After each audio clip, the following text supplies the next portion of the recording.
गुरुर्ब्रह्मा गुरुर्विष्णु गुरुर्देव महेश्वर गुरुर्साक्षात् परब्रह्म तस्मै श्री गुरवे नमः। बोलिए सद्गुरुदेव भगवान की जय। अष्टावक्र गीता के आज हम 13वें प्रकरण के चिंतन मनन करने पहुंचे हुए हैं। यहाँ पर राजा जनक जी के 7 सूत्र हैं, इनका वर्णन है 13वां प्रकरण में। वो कहते हैं कि आत्मा का बोध हो जाने से कर्म बंधन से मुक्ति होती है। जब तक आत्मा का बोध नहीं हो तब तक कर्म बंधन रहता है। और जिस दिन, जिस समय, जिस क्षण हमें आत्मा का बोध होगा, कर्म बंधन अपने आप ही छूट जाती है। या कर्मों का बंधन जिस दिन हमें टूटा दिया उसी दिन हमें आत्मा बोध प्राप्ति हो जाती है। कर्म का बंधन क्या है? कहते हैं हानि लाभ की जो द्वंद्व है, इसका त्याग ही कर्म बंधन है। मतलब इसकी जिस दिन त्याग कर पाएंगे उस दिन कर्म बंधन भी छूट जाती है। और उसी की यहाँ पर तत्वतः ये स्पष्ट करना चाह रहे हैं इन सूत्रों के माध्यम से। यहाँ पर गुरुदेव अष्टावक्र जी को प्रणाम करते हुए कहते हैं, मुझे आत्मा बोध हो गया है, मैंने कर्म बंधन छोड़ दिया, लाभ हानि मैंने छोड़ दिया। आइए अब इस इन्होंने जिस तरीके से व्यक्त किया हुआ है उनका हम चिंतन मनन करें। जनक कहते हैं पहले सूत्र में, अकिंचन भवम स्वास्थ्य कोऽपि न त्वेऽपि दुर्लभम त्यागादान विहाय अस्माद् अहमासे यथा सुखम। नहीं है कुछ भी, ऐसे भाव से पैदा हुआ जो स्वस्थ चित्त की स्थिरता है वह कोपिन को धारण करने पर भी दुर्लभ है। इसलिए त्याग और ग्रहण दोनों को छोड़कर मैं सुखपूर्वक स्थित हूँ। राजा जनक कहते हैं कि मैं आत्मा में स्थित हूँ। अब ये शरीर मन अहंकार आदि से अपने को भिन्न आत्मावत अनुभव कर रहे हैं। ये संसार के जो भी कर्म भावना विचार त्याग ग्रहण अच्छा बुरा आदि है वो सब मन अहंकार और शरीर से संबंधित है। आत्मा इन सब से पार केवल चैतन्य साक्षी मात्र है, उसका इन सब से कोई संबंध नहीं है। ये सब कार्य प्रकृति जन्य है। जनक आत्मा ज्ञान की इस परम स्थिति को उपलब्ध हो गए कि जिससे वो कहते हैं कि अब मेरे लिए यह संसार कर्म त्याग ग्रहण आदि कुछ भी नहीं है, क्योंकि आत्मा का इनसे कोई संबंध नहीं है। ऐसे भाव से मैं चित्त की स्थिरता जो चित्त का स्वास्थ्य है को उपलब्ध मैं हो गया हुआ हूँ। समुद्र की लहरें जिस प्रकार शांत हो जाती है उसी प्रकार मेरा चित्त अब समस्त विक्षेपों से शांत हो चुका है। अब न कोई तरंग उठती है, न लहर, न ज्वार भाटा आता है। चित्त का शांत हो जाना यह आत्मा ज्ञान की कसौटी है। जिसके मन में हलचल होती है, उथल पुथल होती है, विक्षेप होते हैं, इसका अर्थ है अभी आत्मा ज्ञान उनको नहीं हुआ है। जनक कहते हैं कि चित्त की ऐसी स्थिरता संसार को छोड़कर भागने वाले तथा कौपिन मात्र धारण करने वाले सन्यासी के लिए भी दुर्लभ है। सब कुछ छोड़कर कौपिन मात्र धारण कर लेने से अथवा चित्त की चंचलता शांत मतलब इससे शांत नहीं होती है एवं चित्त की चंचलता रहते हुए उसे आत्मा ज्ञानी नहीं कहा जा सकता है। बाह्य आडंबरों से आत्मा ज्ञान नहीं होता। बाह्य वेशभूषा से आत्मा ज्ञान नहीं होता है। यह त्याग और ग्रहण भी बाह्य आडंबर ही है। मैंने अमुक अमुक वस्तु त्याग दिया है,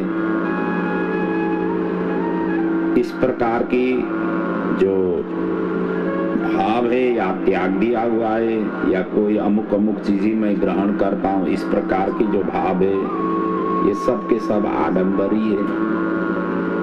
इससे आत्मा ज्ञान नहीं होता है। इससे भी चित्त की चंचलता की शांति नहीं हो पाती है त्याग या ग्रहण से। इसलिए मेरे चित्त की चंचलता अब शांत हो गई है, इसलिए मैं इस सुखपूर्वक स्थित हूँ।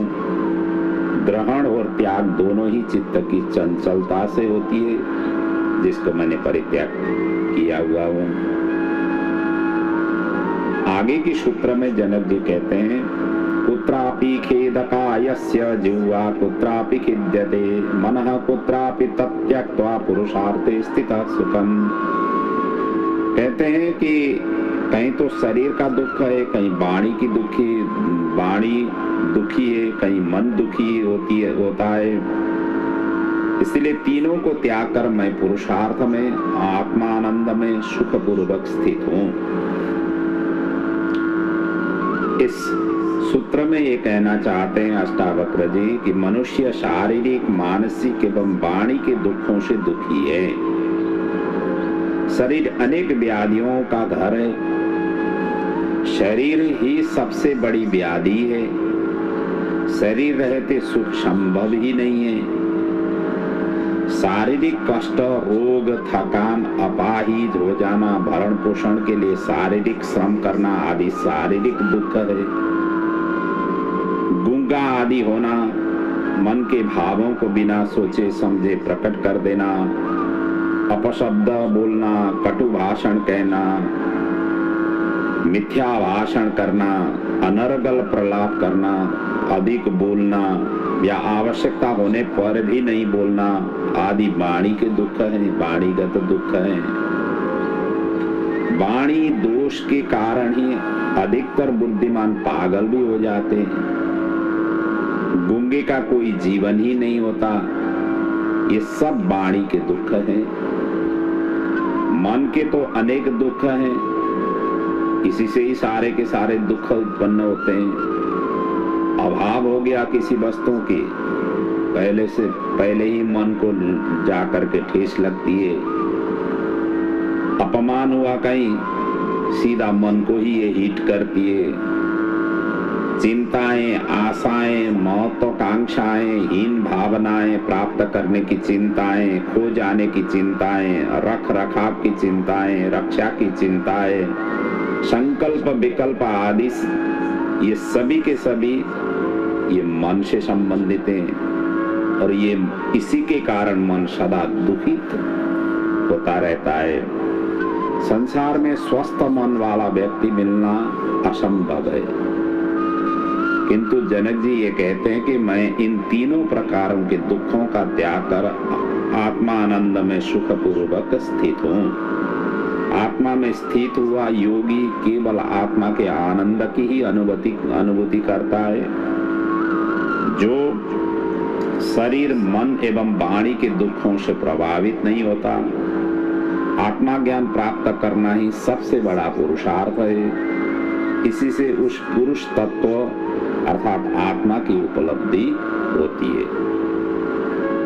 आगे के सूत्र में कहते हैं जनक जी, कृतम किमपि नैव स्याद् इति संचित्य तत्वतः यदा यत् कर्तुमायाति तत्कृत्वा से यथा सुखम। अर्थात किया हुआ कर्म कुछ भी वास्तव में आत्माकृत नहीं होता। ऐसा यथार्थ विचार कर मैं जब जो कुछ कर्म करने को आ पड़ता है उसे करके सुखपूर्वक स्थित हूँ।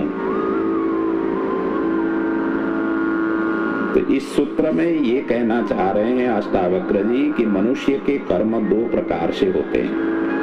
कुछ तो स्वाभाविक,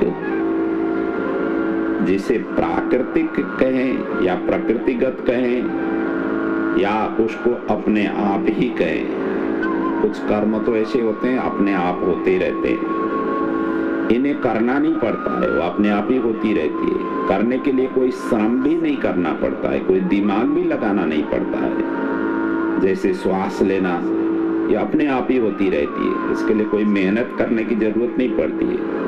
भोजन को पचाना, जो भी हम भोजन करते हैं, वो अपने आप ही अंदर से जो जठराग्नि है, वो जठराग्नि आप ही वो काम करती है।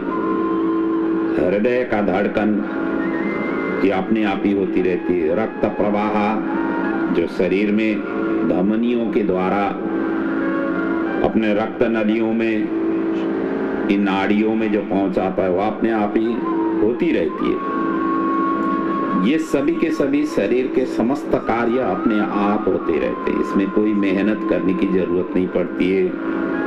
नींद में भी ये होते रहते हैं जब हम सुषुप्ति अवस्था में पहुंचते हैं। अतः ये कर्म नहीं है, ये अपने आप ही होने वाले कर्म हैं, इनको कर्म के रूप में नहीं गिना गया है।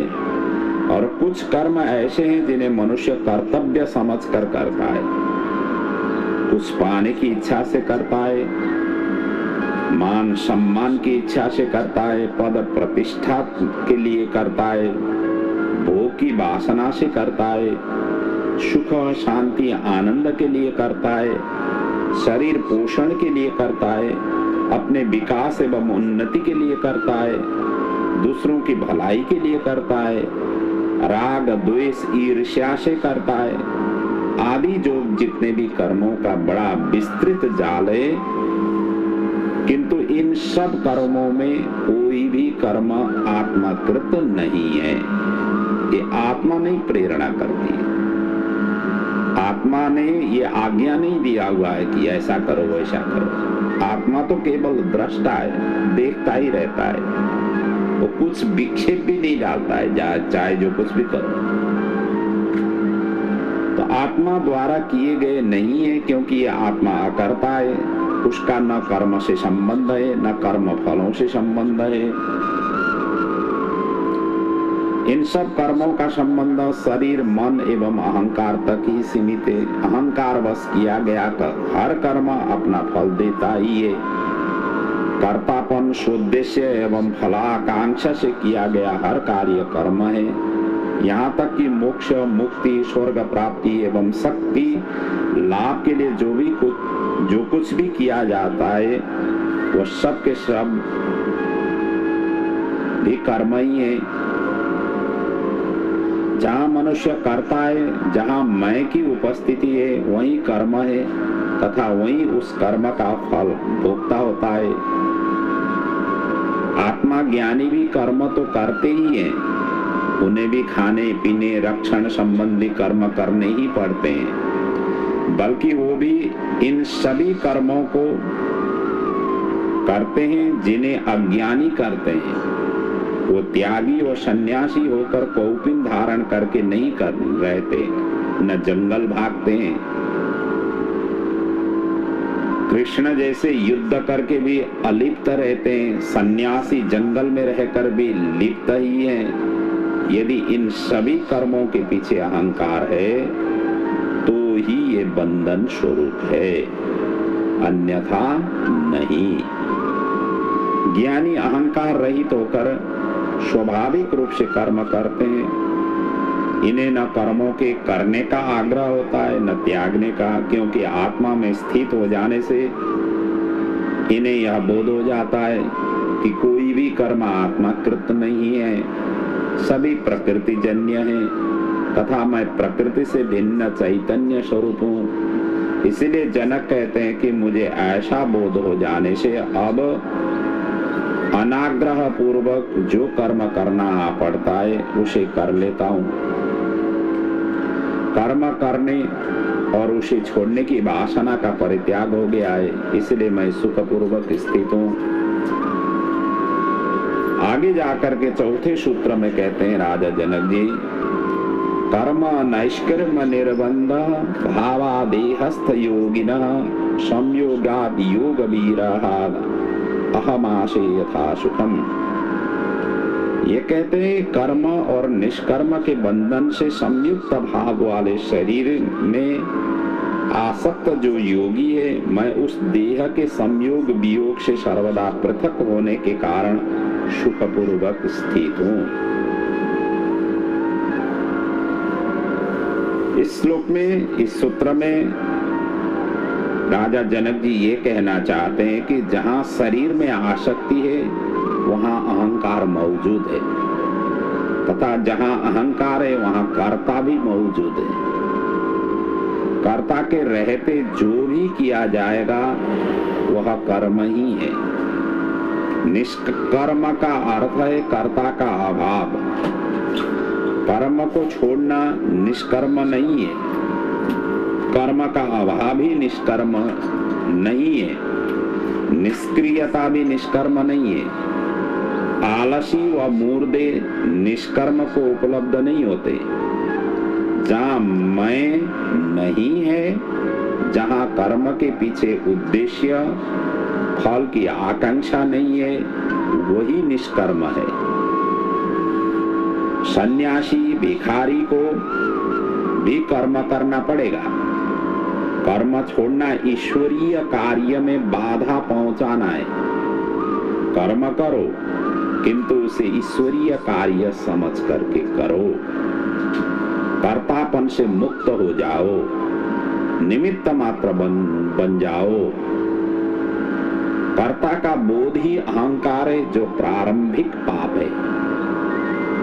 कर्ता केवल परमात्मा है, सब उसके नियम से चल रहे हैं, वही चला रहे हैं। कर्म न करना भी उसके कार्य में बाधा पहुंचाना है, जो पाप है। निष्कर्म अपेक्षा रहित होता है।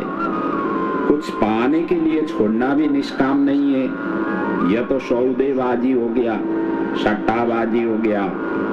यह त्याग नहीं है। वासना पूर्ति हेतु किया गया भजन पूजन पाठ भी निष्कर्म नहीं है। यह सकाम कर्म ही दुखों का कारण है। 2 रुपये का नारियल चढ़ाकर भगवान जी की लंबी चौड़ी पाठ करके हम एक लंबी मांग पत्र भगवान के आगे रख देते हैं।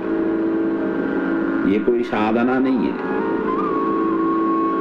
मांगना संसार है, नहीं मांगना ही साधन है। भगवान के आगे जाकर के मांगो तो संसार ही आप मांग पाएंगे, या परमात्मा को मांगेंगे तो परमात्मा, वो भी बंधन का कारण है। कर्म से भोगना भी कर्म है, इससे भी कर्ता भाव है। इसमें भी गीता भी तो यही कहती है। इस लोक में कर्म सिद्धि को चाहने वाले लोग देवता की पूजा करते हैं, देवता सहायता देते हैं, ईश्वर स्वयं नहीं देता। शरीर के लिए आवश्यक कर्मों का करने वाला, स्वाभाविक रूप से कर्म करने वाला, कर्म करते हुए भी कर्म बंधन से मुक्त रहता है। आग्रह पूर्वक हठपूर्वक किया गया हर कर्म बंधन है। जो भी किया जाता है सभी कर्म बंधन है। त्याग और ग्रहण दोनों में आग्रह होने पर बंधन रहता है। अपेक्षा ही असंतोष का कारण है। किसी के साथ में आप अपेक्षा रखते हो, अभिलाषा रखते हो, यही असंतोष का कारण है। कर्म त्याग का उपदेश देने वाले ने दुनिया को विकृत किया है। जीवन और कर्म पर्यायवाची है, या तो दोनों रहेंगे या दोनों ही छूटेंगे। योगी की साधना शरीर से आरंभ होती है, जो साधना की प्रथम श्रेणी है वह एक एक श्रेणी पार करके आगे बढ़ता है। अतः वह शरीर में आसक्त रहता है, और इस आसक्ति के कारण वह कर्म और निष्कर्म दोनों से संयुक्त भाव वाला हो जाता है। क्योंकि शरीर में आसक्ति के कारण वह जो भी करेगा वह कर्म ही होगा। निष्कर्म की साधना भी शरीर में आसक्त होकर के ही करेगा। अतः वह दोनों भाव होने से दोनों ही उसके लिए बंधन स्वरूप है। किंतु राजा जनक जी ये कहना चाहते हैं कि मैं अब इस देह के संयोग और वियोग दोनों से पृथक चैतन्य आत्मा में स्थित हूँ, इसलिए मैं सुखपूर्वक स्थित हूँ। आगे के सूत्र में वो कहते हैं अर्थानर्थो न मे स्थित्वा गत्या वा शयनेन वा तिष्ठन् गच्छन् स्वपं तस्मात् अहमाशेथा सुखम। कहते हैं कि मुझको ठहरने से, चलने से या सोने से अर्थ और अनर्थ कुछ भी नहीं है। इस कारण मैं ठहरता हुआ, जाता हुआ और सोता हुआ भी सुखपूर्वक स्थित हूँ। इस सूत्र में जनक जी ये कहना चाहते हैं कि अहंकार मनुष्यों को जन्म से ही मिला है। संसारी यदि अहंकारी है तो आश्चर्य नहीं है, क्योंकि संसार का सारा खेल अहंकार का है। किंतु यह ज्ञान प्राप्ति में बाधक है। संसारी के जितने भी धार्मिक व्यक्ति का अहंकार अधिक होता है, संसारी के व्यक्ति से ज्यादा ये धार्मिक व्यक्ति का अहंकार अधिक होता है। अहंकार हमेशा दूसरों को का ध्यान अपनी ओर आकर्षित करना चाहता है। अहंकार कभी अपने को पनपा नहीं देता। दूसरे को मेरी भावना से वो प्रेरित हो जाए, इस तरीके से दूसरों को आकर्षण करने के लिए किया जाता है। हम अपना भोजन, वस्त्र, मकान, घर, गहने, कार, जो भी बहाने आदि का उपयोग भी उपयोगिता के आधार पर न करके अहंकार तृप्ति के लिए करते हैं। हम दिखावा के लिए करते हैं। जिसकी निजता श्रेष्ठ नहीं होती वही दिखावे में रुचि लेता है। छोटे व हीन व्यक्तियों का अहंकार सर्वाधिक होता है। जो जो अहंकार बढ़ता है व्यक्ति की श्रेष्ठता कम कम होती जाती है। व्यक्ति में जैसे अहंकार की अभिवृद्धि हो गई तो अपना जो स्वरूप है वो स्वतः धीरे धीरे कम होता जाता है। और जिस दिन जाकर के अहंकार साम्य अवस्था में पहुंच जाती है, व्यक्ति की श्रेष्ठता भी साम्य अवस्था में पहुंच जाती है। मनुष्य भी प्रकृति का ही एक अंग है। प्रकृति के अन्य सभी अंग निरुद्देश्य जी रहे हैं, अपने स्वभाव में जी रहे हैं, किंतु मनुष्य ने अपने जीवन का उद्देश्य निश्चित कर लिया। उसने अपने काम का उद्देश्य निश्चित कर लिया। यहाँ तक कि खाना पीना, उठना बैठना, चलना फिरना, सोना आदि के भी उद्देश्य उसने बना लिए। किंतु सृष्टि का निर्माण किसी उद्देश्य से नहीं हुआ है। एक ही चैतन्य ऊर्जा स्वाभाविक रूप से अपने गुण कर्म के अनुसार प्रस्फुटित हुई एवं फैलती गई। यही है सृष्टि का व्यापकता। यह इसका उद्देश्य नहीं, स्वभाव है, वो स्वतः होने वाला भाव है। उद्देश्य निश्चित करना मनुष्य की व्याख्या है। स्वोद्देश्य से जीने से अहंकार की तृप्ति होती है, किंतु उद्देश्य निश्चित करने से ही संघर्ष आरंभ होता है। खेल में जीतना यदि उद्देश्य हो तो संघर्ष अनिवार्य है।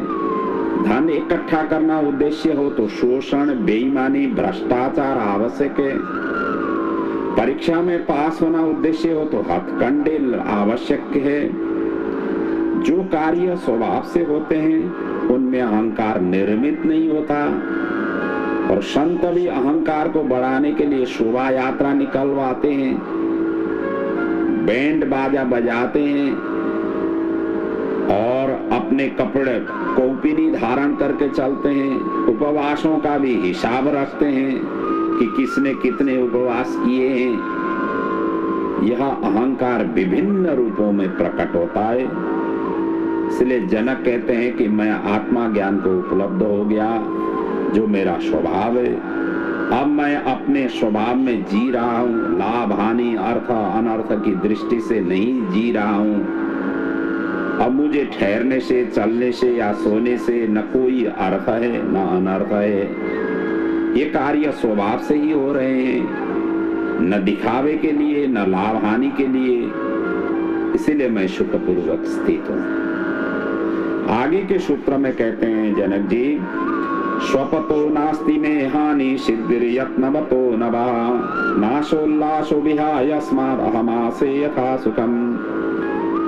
कहते हैं कि सोते हुए मुझे हानि नहीं है, न यत्न करते हुए मुझे सिद्धि है। इसलिए मैं हानि लाभ दोनों को छोड़कर सुखपूर्वक स्थित हूँ। इस सूत्र में राजा जनक जी कहना ये चाहते हैं कि मेरे सारे कर्म अब स्वभाव से अपने आप हो रहे हैं। प्रकृति के विरुद्ध कोई कर्म नहीं हो रहा है। अब मुझे सोने में भी हानि नहीं है। नींद लगना स्वभाव है तो मैं सो जाता हूँ। स्वभाव के विरुद्ध जागता भी नहीं हूँ। ऐसा नहीं सोचता कि सोने से मुझे हानि हो जाएगी, काम बिगड़ जाएगा, घाटा हो जाएगा आदि इत्यादि। न मैं ऐसा समझता हूँ कि बहुत यत्न करने से बड़ी सिद्धि मिल जाएगी। स्वभाव से जितना आवश्यक एवं अनिवार्य है उतना लाभ हानि की चिंता एवं उद्देश्य निर्धारण ही अशांति का कारण है। ज्ञानी इनसे पार हो जाता है, जिससे उसे परम शांति मिल जाती है, जबकि संसारी इनसे दुखी, पीड़ित और तनावग्रस्त हमेशा हमेशा रहता है। आगे की सूत्र में कह रहे हैं, अंतिम सूत्र भी है ये त्रयोदश प्रकरण का। सुखादि रूपनीयमं भावेष्वालोक्य भूरिशः शुभाशुभे विहाय अस्माद् अहमासे यथा सुखम। कहते हैं कि अनेक परिस्थितियों में सुखादि की अनित्यता को बारंबार देखकर और शुभ और अशुभ दोनों को छोड़कर मैं सुखपूर्वक स्थित हूँ। तो इस सूत्र में ये भाव व्यक्त करना चाहते हैं जनक जी कि अज्ञानी संसार में दुख ही देखता है। उसे संसार में दुख ही दुख दिखाई देते हैं, सुख कहीं दिखाई नहीं देते। वह दुखों को बढ़ाकर एवं सुखों को घटाकर देखने का उसके पास में आदत पड़ गया है। इनके लिए वह सारी सृष्टि, समाज एवं भगवान तक को दोष देता है। दुखों की निवृत्ति एवं सुख प्राप्ति हेतु वह अनेक प्रकार के शुभ अशुभ कर्म करता ही रहता है। दूसरों को दुख पहुंचा कर भी स्वयं सुख प्राप्त करना चाहता है। किंतु जनक जी ये कहते हैं कि मैंने अनेक परिस्थितियों में, अनेक जन्मों में देख लिया है कि जैसे दुख अनित्य है, सदा रहने वाला नहीं है, नष्ट होंगे ही, वैसे ही सुख भी अनित्य है, वो भी शाश्वत नहीं है, वो भी नष्ट होंगे। यह सृष्टि का ही नियम है। मैं आत्मानंद को उपलब्ध हो गया, इसलिए अब मैं इन शुभ और अशुभ दोनों प्रकार के कर्मों के पार केवल अपने स्वभाव में सुखपूर्वक स्थित हूँ। अज्ञानी इन दोनों के झगड़ों में पड़कर परेशान, चिंतित और दुखी रहते हैं। ज्ञानी इनसे पार हो जाने से सदा आत्मानंद में स्थित हुआ, सुखपूर्वक जीता है। यह अवस्था ही मोक्ष और निर्वाण की अवस्था है। इस प्रकार की भाव यहाँ पर राजा जनक जी ने ये त्रयोदश प्रकरण में व्यक्त किया अष्टावक्र गीता की। और आज का प्रसंग हम यहीं पर पूर्ण कर रहे हैं। भगवान आपकी सद्बुद्धि को प्रदान करते हुए ये अष्टावक्र की जो ज्ञान है, आत्मा प्रबोधन संबंधी जो ज्ञान है, मुमुक्षु जनों के लिए एक ब्रह्मास्त्र के स्वरूप है। और मुक्ति कैसे मिलना है, इसके लिए जो ज्ञान इन्होंने प्रदान किया हुआ है, इन दोनों के बीच में जो संवाद है, ये अद्भुत संवाद है। हम कहाँ हैं और किस रूप में हम स्थित हैं और किस रूप में इसको ले जाना है, ये सारी की सारी आध्यात्मिक विद्या की जो जड़ है, पूरे समस्त ग्रंथों के ये सारभूत है। इनका चिंतन मनन करके अपने जीवन को कल्याण बनाने में सहायक हो, यही प्रभु के चरणों में वंदन प्रार्थना सहित मैं अपने वाणी को यहाँ पर विराम दे रहा हूँ। ओम पूर्णमदः पूर्णमिदं पूर्णात् पूर्णमुदच्यते पूर्णस्य पूर्णमादाय पूर्णमेवावशिष्यते। ओम शांति शांति शांति। ओम।